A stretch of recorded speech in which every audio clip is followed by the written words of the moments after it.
তৌহিদ অনেকদিন ধরে একটা ব্যবসা শুরু করতে চায়। মাথায় হাজারটা প্ল্যান, এইটা করবে ওইটা করবে, সবই পরিষ্কার, কিন্তু শুরুটা কিছুতেই করা হয় না। রাতে ঘুম আসে না, মাথায় ঘুরতে থাকে পুঁজি নেই, তাহলে শুরু করব কি দিয়ে। আবার মনে হয় অভিজ্ঞতা নেই, যদি লোকসান হয়। আর ভয় তো সর্বক্ষণ পিছনেই লেগে থাকে, যদি ব্যর্থ হই লোকে কি বলবে। এইসব ভাবনায় তার ভিতরটা কেমন যেন ভারী হয়ে যায়। এক সন্ধ্যায় তার মনটা খুবই খারাপ, কিছুই ভালো লাগছে না। হঠাৎ করে মনে পড়ে গেল পুরনো বন্ধু রাকিবের কথা। রাকিব এখন একটা ছোট ব্যবসা চালায়, কাপড়ের দোকান। শুরু করেছিল 2-4টা শার্ট প্যান্ট দিয়ে, এখন নিজের দোকান, নিজস্ব ব্র্যান্ড, ওয়েবসাইটও আছে। তৌহিদ লজ্জার সামনে রাকিবের দোকানে গিয়ে দাঁড়ায়। তৌহিদকে দেখে চমকে ওঠে, তারপর হাসে। তৌহিদ, কোথায় ছিলে এতদিন? তারা দুজন বসে, চা খায়, কথা বলে। তৌহিদ নিজের দুশ্চিন্তা, ভয় সব খুলে বলে। সব শুনে রাকিব উঠে গিয়ে তার ডেস্কের উপর থেকে একটা বই নিয়ে আসে, হাতে ধরিয়ে দিয়ে তৌহিদের দিকে তাকিয়ে বলে, এই বইটা পড়ো। এটা শুধু ব্যবসা শেখাবে না, সাহসও দেবে। কিভাবে শুরু করতে হয়, কেন ভয় পাওয়া স্বাভাবিক, আর কিভাবে সেই ভয়কে পাশে রেখেও এগিয়ে যাওয়া যায়, সব কিছুই কিন্তু লিখে আছে এখানে। তৌহিদ বইটা হাতে নিয়ে চুপ করে রইল। মনে হলো বইটার ভেতরেই কোথাও তার উত্তর লুকিয়ে আছে। যদি আপনি তৌহিদের মতো হন, যিনি অনেক স্বপ্ন নিয়ে কিছু একটা শুরু করতে চান কিন্তু ভয় পাচ্ছেন, তাহলে আজকের এই গল্পটা আপনার জন্য। আজ আমরা সহজ ভাষায় ব্যাখ্যা করব খুব গুরুত্বপূর্ণ একটা বই, the diary of a CEO, the 33 laws of business and life by Steven Bartlett. এই বই আপনাকে শেখাবে কিভাবে ধীরে ধীরে ভয় কাটিয়ে সামনে এগিয়ে যেতে হয়, কিভাবে নিজের ভিত তৈরি করতে হয়, গল্প বলতে হয়, জীবন দর্শন গড়ে তুলতে হয়, আর মানুষকে সঙ্গে নিয়ে পথ চলতে হয়। স্বপ্নকে সত্যি করার পথে আজকের এই গল্প হবে আপনার সাথী। বইটা খুলতেই তৌহিদের চোখ পড়ল 4টা বড় বড় অধ্যায়ের উপর, যেগুলোকে বলা হয় পিলার বা ভিত্তি। এই 4টা পিলার মিলে পুরো বইটা গড়ে তুলেছে। তৌহিদ বুঝতে পারল এই 4টা পিলার ছাড়া ব্যবসার সফলতা অসম্ভব। পুরো বইটাতে মোট 33টা ছোট ছোট নিয়ম বা ল আছে, যেগুলো এই 4 পিলারের মধ্যে ভাগ করা হয়েছে। তৌহিদ চোখ বুলিয়ে দেখল পিলারগুলো হলো, প্রথম পিলার নিজের ভিত, অর্থাৎ দ্য সেলফ। নিজেকে তৈরি করার কথা বলা হয়েছে। এর পাশাপাশি জানা যাবে যে আগে জ্ঞান আর দক্ষতা অর্জন করতে হবে, তারপর মানুষদের সঙ্গে সম্পর্ক গড়ে তুলতে হবে, আর সব শেষে নিজের সম্মান বা সুনাম তৈরি করতে হবে। দ্বিতীয় পিলার হলো গল্প, দ্য স্টোরি। নিজের ব্যবসার বা আইডিয়ার গল্প কিভাবে বলবে সেটা শেখায়। বুঝতে পারল যেভাবে সে তার গল্প বলতে পারবে, অন্যরা সেভাবেই আকৃষ্ট হবে। তৃতীয় পিলার ছিল দর্শন, দ্য ফিলোসফি। জীবনের ভাবনা, মনোভাব এবং কিভাবে চাপ মোকাবেলা করবে তা নিয়ে। তৌহিদের মনে হলো এখানে লেখা কথা তার ভয় ও দুশ্চিন্তার অনেকটাই কমাতে সাহায্য করবে। সবশেষে চতুর্থ পিলার, মানুষ ও নেতৃত্ব। দল কিভাবে গড়ে তোলা যায়, নেতৃত্ব কি এবং মানুষদের সঙ্গে কিভাবে ভালো সম্পর্ক রাখতে হয় তা শেখায়। তৌহিদ ভাবল এই 4টা পিলার যদি ঠিকমতো বুঝে নিজের জীবনে ঢুকিয়ে নিতে পারে, তাহলে তার স্বপ্ন সত্যি হবে। সে আবারও বইটা পড়তে শুরু করল, এবার মন দিয়ে, আশা আর আলো নিয়ে। বইয়ের প্রথম অধ্যায়, fill your buckets in the right order. শিরোনামটাই কেমন যেন ধাঁধার মতো লাগলো তার কাছে। লেখক বলছেন, জীবনে সত্যিকারের উন্নতি করতে হলে 5টা বালতি ভরতে হয়, কিন্তু খেয়াল রাখতে হয় এই বালতিগুলো যেন ঠিক ক্রমে ভরে। ভুল ক্রমে ভরতে গেলে কিছুই দাঁড়াবে না, মাটির ওপর গড়া ইমারতের মতো সব ধসে পড়বে। তৌহিদ পড়ল, পিলার 1, নিজের ভিত, দ্য সেলফ।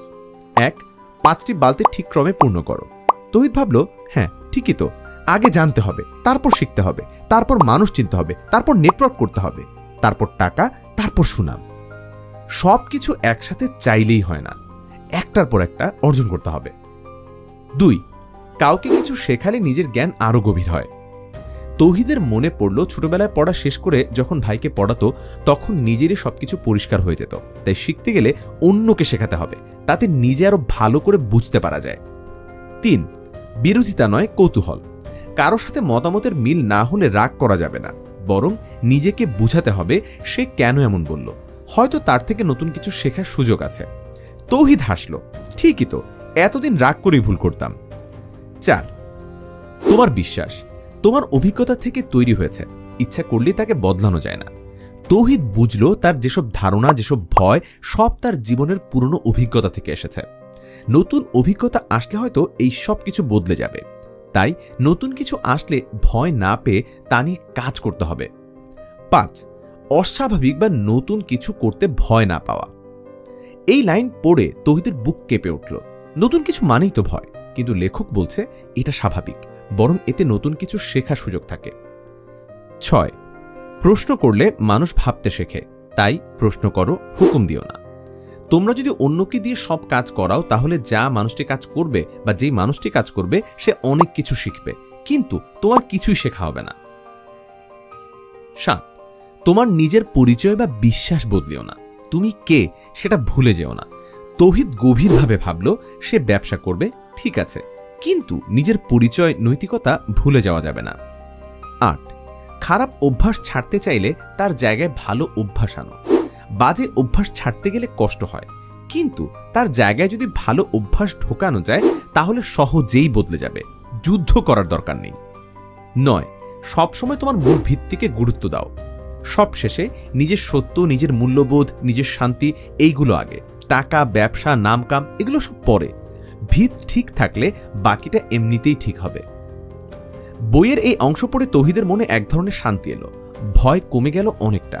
সে বুঝল ভিত ঠিক থাকলে পথও ঠিক হবে। মনে মনে ভাবল এবার সত্যি করেই শুরু করব।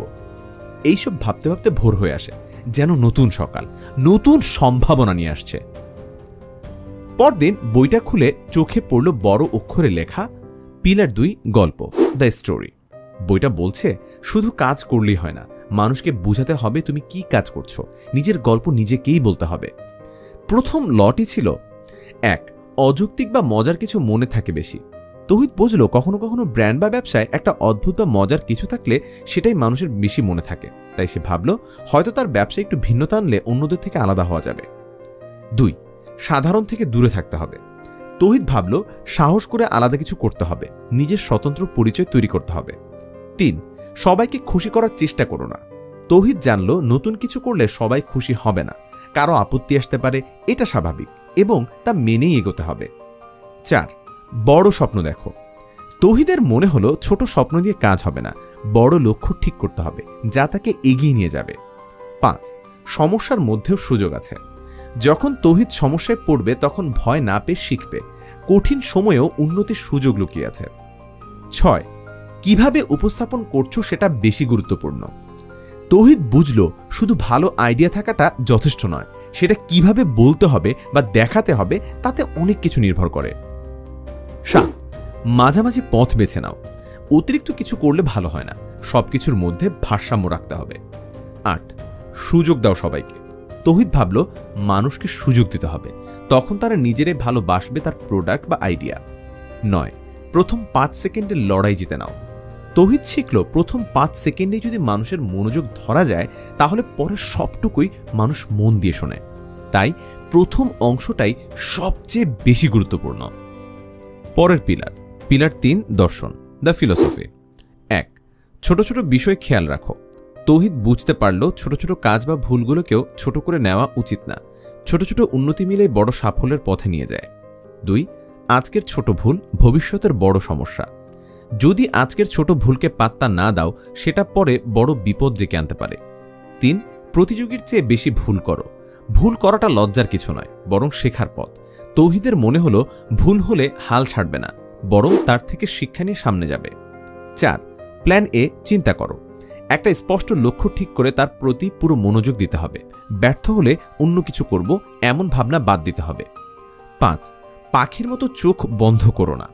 সমস্যা দেখেই লুকিয়ে থাকলে চলবে না, সমস্যার সামনে এসে দাঁড়িয়ে তাকে মোকাবেলা করতে হবে। তৌহিদ বুঝল সমস্যা থেকে পালানো মানে সমস্যা আরো বড় করা, তাই সে সাহস করে সমস্যা মোকাবেলার জন্য প্রস্তুত হলো। 6, চাপকে সুযোগ ভাবো। চাপের সময় ভয় পাওয়ার বদলে নিজেকে প্রমাণ করার সুযোগ হিসেবে নিতে হবে। 7, নেগেটিভ চিন্তার শক্তি। ভবিষ্যতে কি ভুল হতে পারে সেটা আগেই ভাবলে ঝুঁকি কমানো যায়। তৌহিদ ভাবতে লাগলো আগে থেকে সমস্যা নিয়ে ভাবলে পরবর্তীতে অনেক ঝামেলা এড়ানো যাবে। 8. দক্ষতার চেয়ে প্রেক্ষাপট গুরুত্বপূর্ণ। শুধু দক্ষতা থাকলেই হয় না, সেটা সঠিক সময় ও জায়গায় কাজে লাগানোও জরুরি। তৌহিদ বুঝল কখন কি করতে হবে সেটাও জানতে হবে। 9. শৃঙ্খলা মানে জীবন, সময় আর নিয়ম। সময় সীমিত, তাই সময়ের গুরুত্ব বুঝে নিয়ম মেনে কাজ করতে হবে। শৃঙ্খলা না থাকলে সফল হওয়া যায় না। এই কথাটা তৌহিদের খুব মনে ধরে। তৌহিদের এই দর্শনগুলো পড়ে মনে আশা জাগলো যে ধীরে ধীরে এই দর্শনগুলো নিজের জীবনে আনার মাধ্যমে সে সফল হতে পারবে। পিলার 4, মানুষ ও নেতৃত্ব, দ্য পিপল। তৌহিদ ধীরে ধীরে বুঝতে শুরু করলো শুধু নিজের দক্ষতা বা আইডিয়া দিয়ে ব্যবসা চলবে না, ভালো দল, ভালো নেতৃত্ব দরকার। একজন নেতা হিসেবে শুধু নির্দেশ দেওয়া নয়, দলের সবাইকে একসাথে নিয়ে চলার মানসিকতাও থাকতে হয়। সে বুঝল মানুষের সঙ্গে ভালো সম্পর্ক, তাদের বুঝে চলা ও নেতৃত্বের কিছু গুণ থাকা খুব জরুরি। 1. পরিবর্তনশীল নেতা। তৌহিদ জানল ভালো নেতা সেই যে সব পরিস্থিতির সঙ্গে নিজেকে মানিয়ে নিতে পারে। সময় আর পরিস্থিতি বদলালে তাকে নিজেও বদলাতে হবে, যেন দলের সবার সঙ্গে মিল রেখে কাজ করতে পারে। 2. দলের মধ্যে সবাইকে এক মনে করো। একজন ভালো নেতা হিসেবে তৌহিদের লক্ষ্য হবে দলের সবাই যেন মিলে মিশে কাজ করে। সবাই যদি এক পথে চলে তাহলে কাজ সহজ হয় আর সবার শক্তি একসাথে কাজে লাগে। 3. নেতৃত্বের সবচেয়ে গুরুত্বপূর্ণ দক্ষতা, সহানুভূতি। তৌহিদ শিখল শুধু কঠোর হতে হবে না, অন্যের অবস্থা বুঝে, তাদের দুঃখ কষ্ট বুঝে কাজ করতে হবে। সেটা দলকে আরও শক্তিশালী করে। 4. নেতা হিসেবে 4টি শক্তিশালী শব্দ। আমি তোমাকে বিশ্বাস করি। যখন একজন নেতা তার দলের প্রতি বিশ্বাস দেখায় তখন দলের সবাই দায়িত্ব নিয়ে কাজ করে। তৌহিদ বুঝতে পারল বিশ্বাস কত বড় শক্তি। 5. আবারও বলছি, পরিবর্তনশীল নেতা হতে হবে। তৌহিদ বুঝল শুধু একভাবে কাজ করলে হবে না, জায়গা ও সময় বদলালে কাজের ধরনও বদলাতে হবে। যে নেতা বদলাতে জানে সেই আসল নেতা। 6. শেখা কখনো থামে না। একজন সত্যিকারের নেতা কখনো শেখা বন্ধ করে না। তৌহিদ ভাবল যত বেশি শিখবে ততই বড় নেতা হয়ে উঠবে। কৌতূহল ও শিখার মানসিকতা তাকে এগিয়ে রাখবে। এভাবেই তৌহিদের নেতৃত্ব গড়ে উঠতে লাগলো। সে বুঝল মানুষের সঙ্গে ভালো সম্পর্ক আর নেতৃত্ব ছাড়া বড় কিছুই করা যায় না। বইটা শেষ করে তৌহিদের মনে এক নতুন শক্তি এলো। সে বুঝল বড় কিছু করতে হলে আগে নিজের ভিত শক্ত করতে হবে, নিজের গল্প বলা জানতে হবে, জীবন নিয়ে ভাবতে হবে আর মানুষের সাথে মিলে মিশে কাজ করতে হবে। যদি তুমি নিজের সাফল্যের গল্প লিখতে চাও তবে আজ থেকেই শুরু করো। ছোট্ট একটি পদক্ষেপ দিয়েই বড় স্বপ্নের যাত্রা শুরু হয়।